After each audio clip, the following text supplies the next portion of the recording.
தேர்தல் ஆணையம் ஒரு நடுநிலையாக செயல்பட வேண்டும். ஆனால் அவர்களுடைய செயல்பாடு பெரிய கேள்விக்குறியாக இருக்கிறது.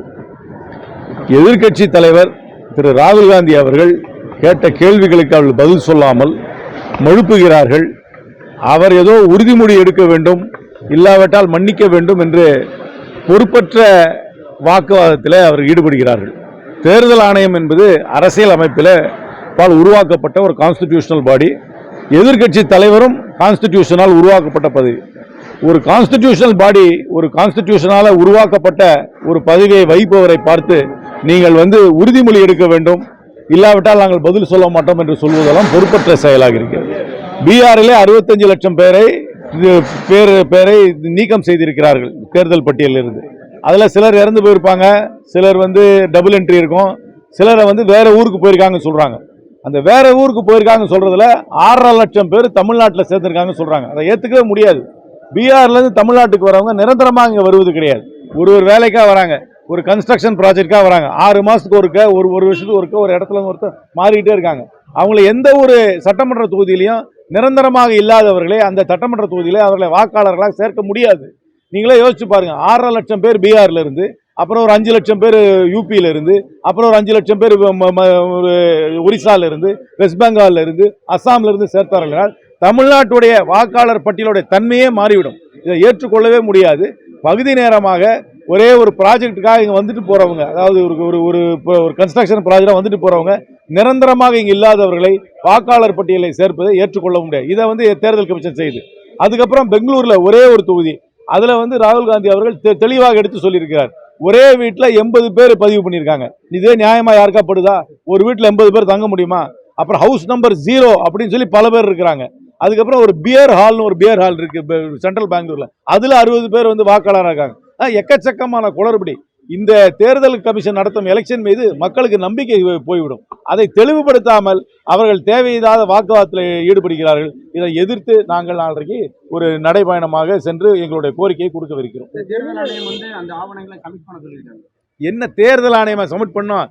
எதிர்க்கு நாளைக்கு எங்க ஊர்ல ரொம்ப வெள்ளம் இருக்கு அப்படின்னு சொன்னாக்க உடனே அரசாங்கம் நீங்க டாக்குமெண்ட் சப்மிட் பண்ணு, அபிடவிட் கொடு நான் சொல்லுவாங்க.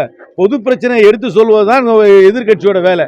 நாங்க தேர்தல் ஆணையம் செயல்படலைன்னு சொல்றோம். குளறுபடியே ஒரு பிரஸ் கான்ஃபரன்ஸ் மூலமாக வெளிப்படையாக பிரசன்டேஷன்ல சொல்றாரு.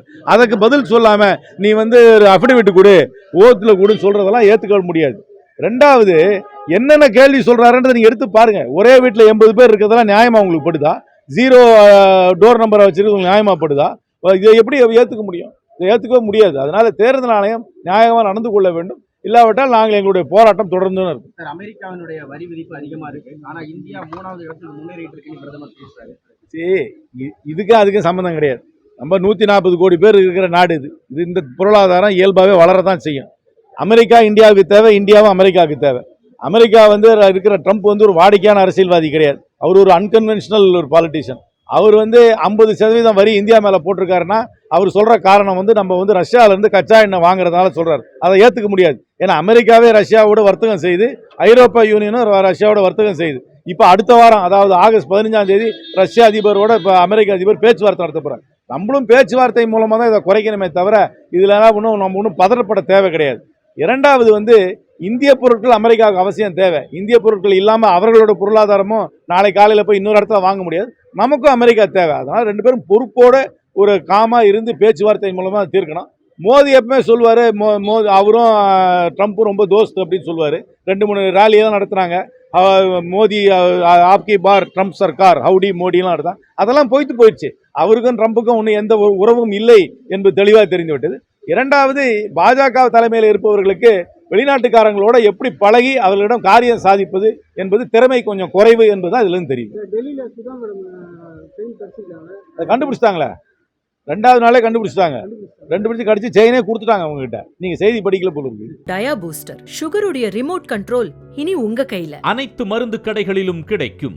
செய்திகளை உடனுக்குடன் தெரிந்து கொள்ள கீழ்கண்ட கேபிள் மற்றும் டிடிஎச் நெட்வொர்க்குகளில் எம்நாடு செய்தி தொலைக்காட்சியை காணுங்கள். பாதகம் செய்பவரை கண்டால் நாம் பயம் கொள்ளலாகாது பாப்பா.